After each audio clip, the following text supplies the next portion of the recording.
Welcome to mister nobody's review. And இன்னும் பார்க்க போகிற மூவி வந்து கார்ஃபீல்ட் மூவி 2024 ரிலீஸ் ஆன ஒரு அனிமேஷன் காமெடி ட்ராமா மூவி. இந்த படத்தோட ரிவ்யூக்கு போட்டு முன்னாடி நம்ம சேனலை இன்னும் சப்ஸ்கிரைப் பண்ணால் பார்த்துன்னா சப்ஸ்கிரைப் பண்ணுறேங்க. That helps me lot guys. உங்களுக்கு நிறைய மூவி ரிவ்யூஸ் அப்டேட் வந்துக்கிட்டே இருக்கும். அண்ட் இந்த படத்தோட கதை எங்கே ஆரம்பிச்சு அப்படின்னு பார்த்தீங்கன்னா, ஃபர்ஸ்ட் ஆஃப் ஆல் வந்து கார்ஃபீல்டுன்னு சொல்லிட்டு உங்களுக்கு தெரியும், இந்த நியூஸ் பேப்பரில் வர கேரக்டர். அவருக்கு வந்து ஒரு ஆரிஜின் ஸ்டோரியாக வந்து இந்த படத்தை கொடுத்துருப்பாங்க. அவர் வந்து தன்னோட அப்பா கூட தான் இருக்காரு பிறந்ததுக்கப்புறம். தென் வந்து அவர் ஒரு இடத்துல விட்டுட்டு அவருக்கு ஃபுட்டு தேடி வந்து அவரோட அப்பா போயிருப்பார். போனவர் திருப்பி வரவே மாட்டார். ஸோ இவர் என்ன பண்ணுவார் அப்படிங்கிறது அப்போ ரொம்ப சின்ன குழந்தை கார்ஃபீல்டு. ஸோ வந்து அவர் வந்துட்டு அந்த அவர் வந்து ரோடெலாம் கிராஸ் பண்ணி ஒரு மாதிரி ரோடெலாம் கிராஸ் பண்ணி போய் ரெஸ்டாரண்ட்டில் பார்க்கும்போது ஒரு பையன் தனியாக உட்காந்து பீட்சா சாப்பிட்டுட்டு இருப்பான். அந்த பையன்கிட்ட வந்து அவரோட க்யூட்னஸ் ஃபேஸ்லாம் காமிச்சிட்டு அண்ட் அதுக்கப்புறம் அந்த பையன் கூடியிருக்காரு. அந்த பையனோட பேர் வந்து ஜான். இப்போ வந்து வருஷங்கள்லாம் நிறைய கடந்து போச்சு. போனதுக்கப்புறம் திரும்பியும் வந்து என்ன ஆகுது அப்படின்னு பார்த்தீங்கன்னா, ஜான் கூட வளர்றாங்க. தன்னோட ட்ரீம் லைஃப்பை வந்து கார்ஃபீல்டு வந்து வாழ்ந்துட்டு இருக்காரு. அவருக்கு வந்து மண்டே மட்டும் பிடிக்காது. ஏன்னா மண்டே வந்து குளிக்க வைப்பாங்க, நிறைய வேலைகள் இருக்கும், செக்அப்லாம் கூட்டு போகணும் இந்த மாதிரி. ஸோ அதனால் அவர் வந்து மண்டே மட்டும் பிடிக்காது. ஸோ டியூஸ்டே டு சண்டே வந்து அவருக்கு ஓகே. ஏன்னா வந்து நினச்ச நேரத்தில் எவ்வளோ வேணால் சாப்பிடுவார். கிரெடிட் கார்டு கொண்டு அவர் கையில் இருக்கும். ஸோ ஒரு மாதிரி செம்ம பண்ண டைப்பான கேரக்டர். அதே மாதிரி வந்து சார்காஸ்டிக்காக கலாய்ப்பார். அதுவுமே இந்த படத்தில் சூப்பராக காமிச்சிருப்பாங்க. திடீர்னு என்ன ஆகுது அப்படின்னு பார்த்தீங்கன்னா, ஒரு நாள் வந்து இவருக்கு வந்து ஒரு ஃப்ரெண்டு இருப்பார், ஆடியன்ஸ் சொல்லிட்டு ஒரு நாய்க்குட்டி.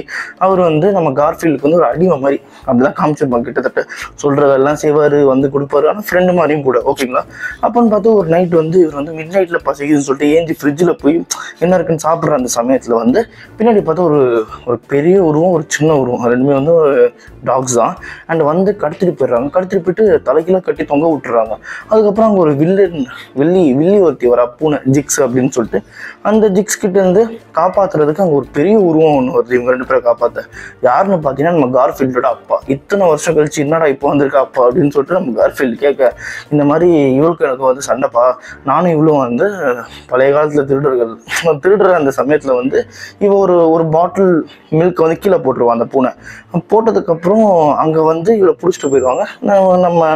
நம்ம ஹீரோவோட அப்பா வந்து எதுவுமே செய்ய மாட்டார் தன்னோட பார்ட்னரை காப்பாற்ற.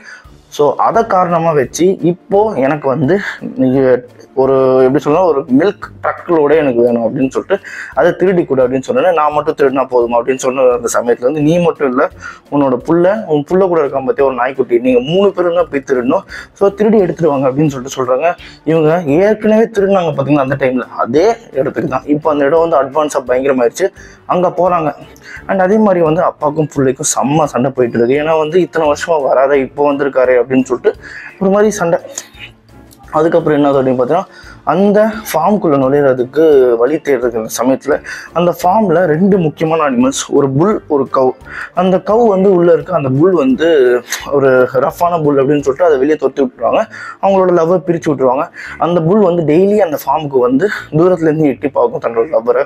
ஸோ அவங்கக்கிட்ட வந்து போய் இவங்க 3 பேரும் ஹெல்ப் கேட்டு உள்ளே போயிட்டு உள்ளே பிரேக்கிங் பண்ணி அந்த மில்க்லோட எடுத்து போயிட்டு அந்த வில்லி பூனைகிட்ட கொடுத்து இவங்களோட கரையை தீர்த்தாங்களா, அப்பாவும் பையனும் ஒன்று சேர்ந்தாங்களா அப்படின்றத இந்த படத்தோட இந்த கிளைமேக்ஸ், இந்த எண்டு கதை எல்லாமே. அண்ட் அதே மாதிரி இந்த படத்தில் வந்து முக்கியமான விஷயம் என்ன அப்படின்னு பார்த்தீங்கன்னா, அனிமேஷன் குறைய கிடையாது, சூப்பராக இருக்குது. அதே மாதிரி வந்து ஒரு கேரக்டருமே சூப்பராக பக்காவாக பண்ணியிருப்பாங்க. அதே மாதிரி இந்த ஃபாதர்ஸ் அன்டோல்டு லவ்னு ஒரு விஷயம் இருக்குது பார்த்தீங்கன்னா, இந்த படத்தில் சூப்பராக காமிச்சிருப்பாங்க. ஆக்சுவலாக வந்து அப்பாவுக்கும் பிள்ளைக்கும் வந்து கனெக்ஷன் இல்லாதனால ஸோ வந்து கோஆர்டினேட் பண்ணி வேலை செய்ய முடியாது. அதனால என்ன பண்ணுவாங்க அப்படின்னு பார்த்தீங்கன்னா, அந்த புல் இருக்குது பார்த்தீங்களா, இவங்க 2 பேருக்கும் ட்ரைனிங் கொடுக்குற சமயத்தில் லாஸ்ட் ட்ரைனிங் அப்போ 2 பேரையும் மரத்தில் ஒன்றா கட்டி போட்டுருவாங்க. அப்போ தான் அப்பா வந்து, நான் உன்னை ஏன் விட்டு போனேன், அங்கே நான் போய் என்ன ஆச்சு அப்படின்ற அந்த ஒரு கதையை சொல்லுவார். அப்போலேருந்துவே அந்த படம் வந்து சூப்பராக போகும். அந்த அப்பாவோட அன்கண்டிஷனில் வந்து பக்காவாக காமிச்சிருப்பாங்க. கிளைமேக்ஸ் வரைக்குமே அந்த அப்பாவோட லவ்வை சூப்பராக காமிச்சிருப்பாங்க. கண்டிப்பாக நீங்கள் பார்த்தீங்கன்னா செம்ம சென்டிமெண்ட்டில் இருக்கீங்க. ஃபர்ஸ்ட் ஹாஃப் அப்படியே காமெடியாக இருந்தாலும் செகண்ட் ஹாஃப் அப்படியே அந்த அப்பா ஃப்ளாஷ்பேக் ஓப்பன் பண்ணுற அந்த சமயத்துலேருந்து அப்படியே உங்களுக்கு சென்டிமெண்ட்டை போய் சூப்பராக படத்தை முடிச்சிருப்பாங்க. கண்டிப்பாக ஃபேமிலி, கிட்ஸ், ஃப்ரெண்ட்ஸ் எல்லாரும் பார்க்க வேண்டிய ஒரு சூப்பரான படம். அதனாலேயே இந்த படத்துக்கு நான் 4.5 தருவேன். இதே மாதிரி மூவி பார்க்கணும்னா நம்ம சேனலை சப்ஸ்கிரைப் பண்ணுறேன். நான் மிஸ்டர் நோபடி இன்னொரு சந்திக்கிறேன். Bye, have a great day guys.